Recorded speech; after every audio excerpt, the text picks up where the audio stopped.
ఇద్దరు కవులు యథావాక్కులు అన్నమయ్య. ఈ అన్నమయ్య వేరు, వెంకట స్వామి అన్నమయ్య వేరు, ఈయన వేరు. యథావాక్కులు అన్నమయ్య ఆయన వేరు. యథావాక్కులు అన్నమయ్య గారు 1242 సంవత్సరం కాలంలో ఉన్నాడు. గోదావరి మండలము పట్టణ గ్రామంలో నివసించాడు. వీరభద్ర స్వామి అతని యొక్క ఇలవేల్పు. గురువు దూదికొండ సోమేశ్వరుడు వరుడు. యథావాక్కులు అన్నమయ్య రాసిన పుస్తకం ఏదంటే సర్వేశ్వర శతకము.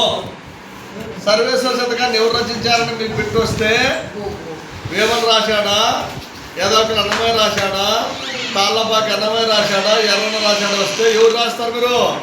యథావాక్కులు అన్నమయ్య గారు సర్వేశ్వర శతకాన్ని రచించారు. ఇప్పుడు వినింటే అది పనికొస్తుంది మీకు.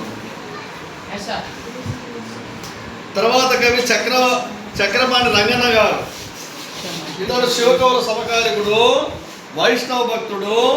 ఇతడు నన్నయ్య రగడ, నమశివాయ రగడ రచించాడు. శివకవులలో ఏకైక వైష్ణవ కవి. శివకవుల్లో కూడా విష్ణు భక్తుడు ఉన్నాడు ఈయన. కాబట్టి ఏకైక వైష్ణవ కవి ఎవరంటే చక్రపాణి రంగన్న గారు. చక్రపాణి రంగన్న. తర్వాత మొదటి ప్రతాపరుద్రుడు 1196 కాకతీయ సామ్రాజ్యాన్ని పరిపాలించాడు. అతను రుద్రదేవుడు అనే పేరు. నీతి సారం రచించాడు.